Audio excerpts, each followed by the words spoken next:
Baik, Shalom. Kita bersyukur kita boleh berkumpul lagi untuk menyembah Tuhan. Dan saat ini kita akan mendengarkan firman Tuhan. Sebelum kita mendengarnya, mari kita berdoa. Ya Tuhan, saat ini kami akan mendengarkan firman-Mu. Tolong kami. Kiranya kuasa Roh Kudus Tuhan kuasai hati, pikiran kami, dan tuntun kami untuk mendengarkan Tuhan. Tolong hamba-Mu yang akan menyampaikan, urapi dengan kuasa Allah, agar hamba-Mu dapat mengerti maksud Tuhan, menyampaikannya dengan baik dan benar. Segala alat, segala kuasa, dan segala cara yang dipakai iblis untuk mengganggu kami dalam mendengarkan Tuhan dan dalam beribadah, kami mohon kuasa Tuhan menyingkirkan. Kami rindu hadirat Allah bersama dengan kami. Tuhan mohon berfirman, kami mendengarnya. Amin. Mari kita mendengarkan firman Tuhan dari kitab 2 Tawarik pasal 16. 2 Tawarik pasal 16 ayat 1 sampai ayat 13. 2 Tawarik pasal 16 ayat 1 sampai ayat 13. Firman Tuhan berkata, pada tahun ke-36 pemerintahan Asa, majulah Baasha, raja Israel, hendak berperang melawan Yehuda. Ia memperkuat Ramah dengan maksud mencegah lalu lintas kepada Asa, raja Yehuda. Lalu Asa mengeluarkan emas, perak dari perbendaharaan rumah Tuhan dan dari perbendaharaan rumah raja, dan mengirimnya kepada Ben-Hadad, raja Aram, yang diam di Damsyik, dengan pesan, ada perjanjian antara aku dan engkau, antara ayahku dan ayahmu. Ini kukirimkan emas, perak kepadamu. Marilah batalkan perjanjianmu dengan Baasha, raja Israel, supaya ia undur daripada. Ayat 7. Pada waktu itu datanglah Hanani pelihat itu kepada Asa, raja Yehuda, katanya, karena engkau bersandar kepada raja Aram dan tidak bersandar kepada Tuhan, oleh karena itu terluputlah tentara Aram dari tanganmu. Ayat 9. Karena mata Tuhan menjelajahi seluruh bumi untuk melimpahkan kekuatannya kepada mereka yang bersungguh hati terhadap Dia. Dalam hal ini, engkau telah berlaku bodoh. Oleh sebab itu, mulai sekarang, engkau akan mengalami peperangan. Maka sakit hatilah Asa karena perkataan pelihat itu, sehingga ia memasukkannya ke dalam penjara, sebab memang ia sangat marah terhadap dia karena perkataan itu. Pada waktu itu Asa menganiaya juga beberapa orang dari rakyat. Ayat 12. Pada tahun ke-39 pemerintahannya, Asa menderita sakit pada kakinya, yang kemudian menjadi semakin parah. Namun dalam kesakitannya itu, ia tidak mencari pertolongan Tuhan, tetapi pertolongan tabib-tabib.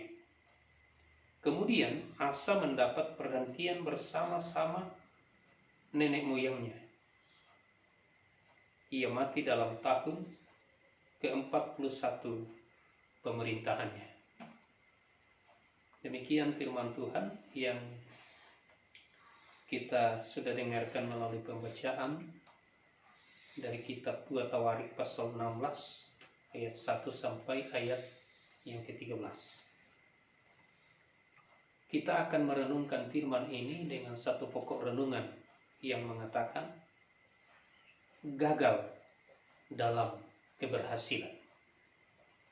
Saya ulangi, gagal dalam keberhasilan. Jemaat yang dikasihi oleh Tuhan, kalau kita memperhatikan tema ini, ya memang aneh. Ya, ada orang gagal dalam keberhasilan. Ya, kalau orang memperhatikan ini bisa saja berpikir, ini kayaknya salah ini bahasanya. Ini kayaknya tidak benar ini. Masa ada orang gagal dalam keberhasilan? Tapi yang dimaksudkan di sini, gagal dalam keberhasilan artinya bahwa dalam kehidupan terkadang ada orang yang berhasil meraih sesuatu yang direncanakan, tetapi dia tidak mendapatkan keuntungan dalam apa yang dia dapatkan. Terkadang ada orang yang berhasil mencapai sesuatu, tetapi dia tidak mendapatkan manfaat dari apa yang dia capai. Terkadang ada orang yang berhasil mendapatkan cita-citanya, tetapi dia tidak mendapatkan sesuatu untuk membantu dirinya dari apa yang dicapainya. Ini yang dimaksudkan gagal dalam keberhasilan. Dalam firman Tuhan tadi, di sini juga dikisahkan tentang Raja Asa. Ya, pada tahun ke-36 pemerintahannya, ya, Raja Israel namanya Baesa datang ke Rama, memperkuat daerah Rama untuk menyerang kerajaan Yehuda yang dipimpin oleh Asa. Kemudian Asa mengambil emas dari rumah Tuhan, mengambil uang dari rumah Tuhan. Kemudian dia juga mengambil emas dari perbendaharaan raja dan uang dari perbendaharaan raja. Kemudian dia kirim ke Raja Aram dengan tujuan supaya Raja Aram membantu Raja Asa. Ya, dia ambil itu emas dari rumah Tuhan, dia ambil uang, dia ambil, kemudian dia pakai menyuap Raja Aram. Ya, namanya Ben-Hadad. Lalu setelah dia kirimkan, dia katakan, ini emas dan perak ku kirim kepadamu. Ya, batalkan perjanjianmu dengan Baesa, Raja Israel, dan seranglah pertahanannya supaya dia tidak menyerang aku. Ya, setelah mendapatkan suap itu, maka Raja Aram, ya, menyuruh tentaranya untuk menyerang kantong-kantong pertahanan Raja Israel, sehingga Raja Israel, ya, tidak jadi menyerang kerajaan Yehuda. Di sini sepintas kita melihat bahwa Raja Asa berhasil. Raja Asa berhasil, ya, menggagalkan serangan Raja Baesa. Ya.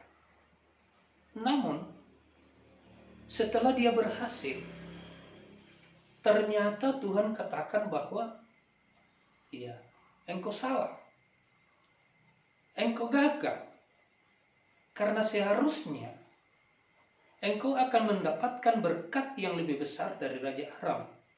Seandainya engkau tidak mengandalkan Raja Aram, engkau akan mendapatkan berkat yang lebih besar dari kerajaan Arab. Seandainya engkau tidak mengandalkan manusia, tidak mengandalkan kekuatan politik. Ya. Nah, di sini kita melihat bahwa Raja Asa gagal dalam keberhasilannya. Apa yang gagal didapatkan Asa? Pertama, Asa gagal mendapatkan berkat. Asa gagal mendapatkan berkat yang lebih besar. Dalam ayat 7, firman Tuhan yang kita baca tadi dikatakan bahwa setelah Raja Asa menyuap Raja Aram, sehingga Raja Aram menyerang kerajaan Israel di bagian utara, sehingga dia tidak menyerang kerajaan Yehuda. Ya. Setelah itu Tuhan menyuruh hambanya yang namanya Hanani. Dalam firman Tuhan tadi dikatakan pelihat. Pelihat itu artinya nabi. Ya, itu salah satu istilah dari seorang hamba Tuhan dalam perjanjian lama. Hamba Tuhan dalam perjanjian lama biasa disebut nabi, biasa disebut pelihat, biasa disebut penyambung lidah Allah. Ya. Tuhan mengutus hambanya namanya Hanani untuk menyampaikan kepada Raja Asa. Tuhan katakan engkau bodoh. Ya. Tuhan katakan kepada Asa, engkau bodoh. Asa heran, kenapa saya bodoh? Dibilangi bodoh, padahal saya sudah berhasil. Tuhan katakan engkau bodoh karena seharusnya seandainya engkau tidak mengandalkan Aram, engkau akan mendapatkan berkat yang lebih besar dari Aram. Engkau akan mendapatkan jarahan yang lebih besar dari Aram. Tapi karena engkau mengandalkan manusia dan tidak mengandalkan Tuhan, maka berkat itu tidak engkau akan dapatkan. Jadi di sini Raja Asa gagal mendapatkan berkat. Karena apa? Karena Asa tidak mengandalkan Tuhan. Raja Asa gagal mendapatkan berkat karena Asa mengandalkan politik dalam usahanya, tidak mengandalkan Tuhan. Raja Asa gagal mendapatkan berkat yang lebih besar karena dia tidak mengandalkan Tuhan, tapi mengandalkan kekuatan persenjataan dari Raja Aram.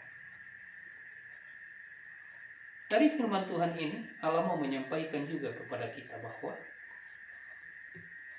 di dalam melaksanakan usaha dan pekerjaan kita, ketika kita melaksanakan usaha kita dengan mengandalkan Tuhan, maka Tuhan akan mempertemukan kita dengan berkat yang lebih baik, yang lebih besar. Jika dalam usaha dan pekerjaan kita,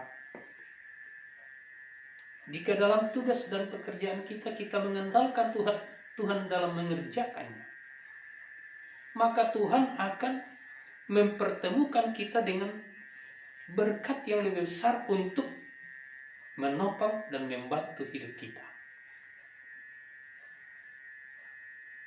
Tetapi sebaliknya, jika dalam hidup kita, kita mengerjakan usaha kita, kita mengerjakan pekerjaan kita dengan tidak mengandalkan Tuhan, tapi kita hanya mengandalkan kekuatan kita, pengetahuan kita, atau mengandalkan modal kita, bisa saja terlaksana. tetapi hasilnya tidak akan membuat kita menjadi lebih baik. Kita gagal mendapatkan yang lebih baik. Tapi jika kita mengandalkan Tuhan, maka hasil yang akan kita dapat dalam usaha, hasil yang kita dapat dalam pekerjaan, hasil yang kita dapat dalam tugas dan tanggung jawab akan menopang kita, akan bermanfaat bagi kita dalam hidup kita. Karena itu, menjalani hidup kita, Tuhan katakan, andalkan Tuhan dalam melaksanakan tugas, andalkan Tuhan dalam melaksanakan pekerjaan, andalkan Tuhan dalam pendidikan, andalkan Tuhan dalam pelayanan, andalkan Tuhan dalam segala kegiatan, supaya ketika engkau mencapainya, ada sesuatu yang baik yang akan engkau nikmati, yang akan membawa hidupmu menjadi lebih baik. Itu yang pertama. Yang kedua,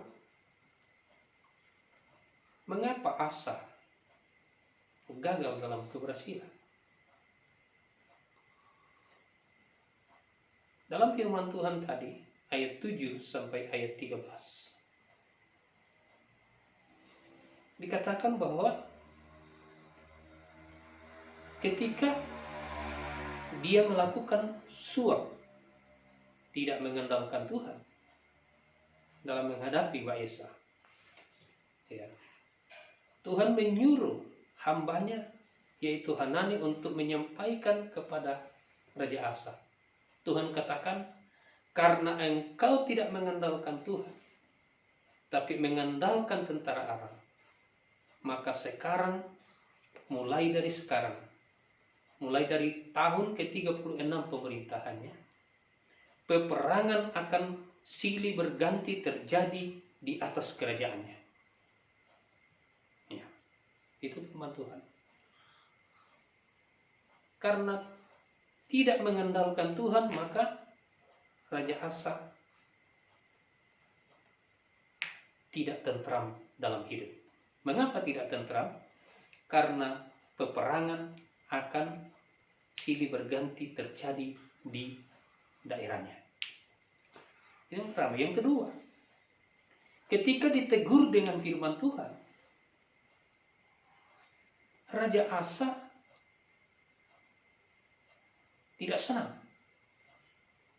malah dia marah. Ya. Dalam ayat 10 tadi dikatakan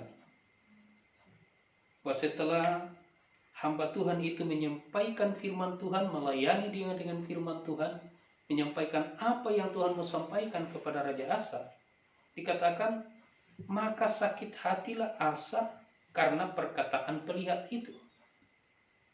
Wah, dia sakit hati mendengarkan firman Tuhan. Dia sakit hati ketika dinasihati firman Tuhan. Dia sakit hati ketika disampaikan firman Tuhan kepadanya. Karena dia sakit hati, maka dia melakukan kejahatan kepada Hanani, hamba Tuhan itu. Apa yang dilakukan? Ya, selain dia marah, dia tangkap dan dia penjarakan. Kemudian ada orang-orang lain yang bersama dengan Hanani juga disiksa. Nah, lalu apa yang terjadi? Ketika dia melakukan kejahatan kepada hamba Tuhan ini, 3 tahun kemudian, yaitu tahun ke-39, maka terjadilah penyakit pada kakinya. Ya. Ada satu bagian pada kakinya menjadi sakit. Dikatakan makin lama makin parah. Ada 3 tahun dia menderita sakit. Tapi dia tidak mencari pertolongan Tuhan. Dia hanya mengandalkan obat-obatan dari dokter. Lalu dia terus menjadi sakit dan semakin parah. Akhirnya pada tahun 41 pemerintahannya dia meninggal. Nah, dari firman Tuhan ini kita melihat mengapa peperangan di kerajaan Yehuda pada mulai tahun 36 silih berganti terjadi. Itu disebabkan karena Raja Asa tidak mau mendengarkan firman Tuhan. Ya, tidak mau mendengarkan. Makanya Tuhan mendatangkan peperangan. Karena apa? Orang ini tidak mau diajar firman Tuhan.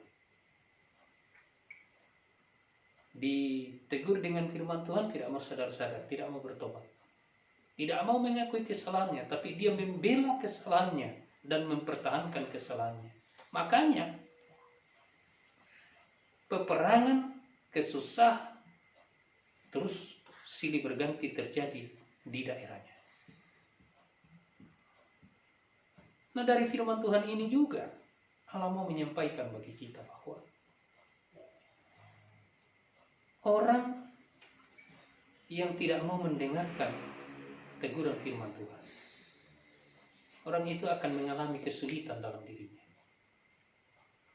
Orang yang tidak mau bertobat dari dosanya ketika diberitahu oleh Tuhan melalui hamba-hambanya, ya, orang itu akan mempersulit dirinya, akan membawa dirinya kepada satu keadaan yang tidak baik. Tetapi orang yang mau mendengar teguran firman Tuhan, orang itu akan diberi kasih karunia oleh Tuhan. Dia akan dilepaskan oleh Tuhan. Orang yang mau berubah ketika mendengarkan firman Tuhan, meninggalkan yang salah dan melakukan yang benar, orang itu akan diberi kemurahan oleh Tuhan. Karena Allah itu adalah Allah yang maha kuasa, Allah yang maha kasih dan murah hati. Raja Asa tidak mendapatkan yang baik mulai tahun 36. Karena apa? Tidak mau mendengar. Tidak mau mendengar firman Tuhan. Malah dia membela kesalahannya, mempertahankan kesalahannya. Makanya, ya, selain dari peperangan silih berganti, tidak ada keamanan, ya ada juga penyakit. Ya. Raja Asa menjadi sakit. Ya. Itu disebabkan karena pertama tidak mau mendengarkan firman Tuhan. Yang kedua, dia menjadi sakit karena dia melakukan kejahatan kepada hamba Tuhan yang diutus oleh Tuhan untuk melayani dia.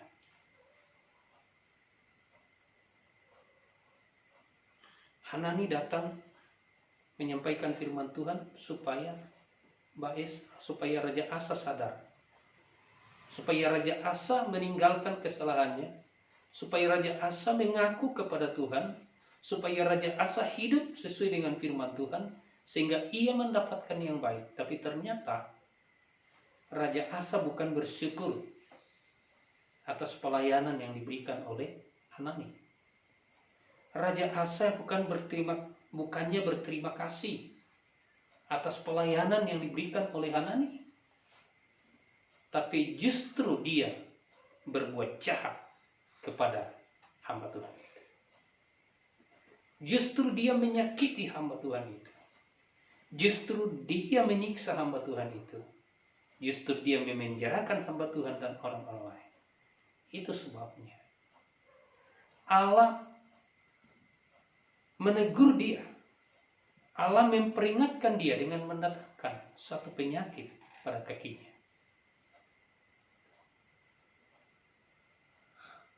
Dari firman Tuhan ini, Allah juga mau menyampaikan bagi kita bahwa dalam hidup kita, kalau kita tidak mau mendengarkan firman Tuhan, maka Allah akan menegur kita dengan cara yang tidak menyenangkan. Ya. Allah bisa saja menggunakan penyakit untuk menegur kita. Allah juga bisa menggunakan berbagai kesulitan lain untuk menegur kita supaya kita sadar. Tapi kalau kita tidak mau sadar-sadar, maka Allah akan terus menambah kesulitan bagi kita. Allah akan terus menambah penderitaan bagi kita supaya kita bisa sadar. Dan orang yang tidak mau sadar-sadar, ya pada akhirnya juga akan dibinasakan oleh Tuhan.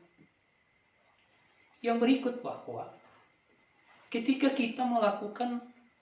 kita tidak mau mendengarkan firman Tuhan, ya memang penderitaan itu, kesulitan itu, persoalan itu tidak langsung jadi bagi kita. Tapi sebenarnya sementara berjalan ke arah kita. Ya. Ketika kita melakukan kejahatan kepada hamba Tuhan, ketika kita melakukan kejahatan kepada orang yang melayani kita dengan baik, orang yang dipakai Tuhan untuk membawa kita kepada satu kehidupan yang lebih baik. Ketika kita berbuat jahat bagi mereka, memang tidak selamanya bahwa langsung terjadi suatu perubahan menjadi buruk. Tapi terkadang itu membutuhkan waktu. Ya, kalau Asa tadi 3 tahun baru mulai terasa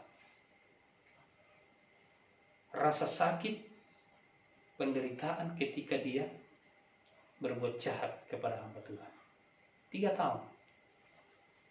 Kemudian setelah mulai sakit, sebenarnya yang diinginkan Tuhan di sana ialah supaya dia sadar, dia bertobat, tapi ternyata tidak. Makanya Tuhan terus menambah penderitaannya. Dikatakan penyakitnya itu semakin parah. Ada sekitar 3 tahun dia sakit, semakin parah. Akhirnya dia mati. Nah, di sini Allah mau menyampaikan bagi kita bahwa orang yang tidak mau mendengar, orang yang tidak mau bertobat, dia akan memperlama penderitaannya. Tapi orang yang mau bertobat, orang yang mau berubah, dia akan mempercepat pemulihannya. Karena itu menjalani hidup kita, ketika kita melakukan sesuatu yang tidak benar di hadapan Tuhan, kalau kita mau cepat terlepas dari persoalan itu, tindakan yang paling tepat untuk kita lakukan ialah mengaku sama Tuhan dan mengubah hidup. Karena kapan kita bersungguh-sungguh mengakui dan mengubah kesalahan kita, maka saat itu pula Allah mulai merubah keadaan kita. Tapi ketika kita terus bertahan, mempertahankan kesalahan kita, terus menyembunyikannya di hadapan Tuhan, maka kita akan semakin lama menderita, kita akan semakin lama dalam kesusahan. Itu sebabnya menjalani hidup kita, Tuhan katakan, ketika kamu mendengarkan firman, jangan keraskan hatimu. Ketika kamu ditegur Tuhan melalui orang-orang yang dipakai Tuhan, jangan keraskan hatimu, tapi segera selesaikan dengan Tuhan apa yang perlu diselesaikan. Segera mengaku kepada Tuhan apa yang perlu diakui kepada Tuhan. Segera mengubah dalam hidup kita apa yang perlu diubah menurut Tuhan. Karena ketika kita melakukan itu, maka Tuhan akan segera juga mengubah keadaan kita menjadi lebih baik. Tapi ketika kita tidak mau mengubahnya dengan cepat, maka penderitaan akan terus bertambah bagi kita. Dan ketika kita tidak mau melakukannya, maka pada akhirnya kita akan mengalami kebinasaan. Karena itu, dengarkan Tuhan, lakukan kehendaknya. Tuhan memberkati kita dengan firman-Nya.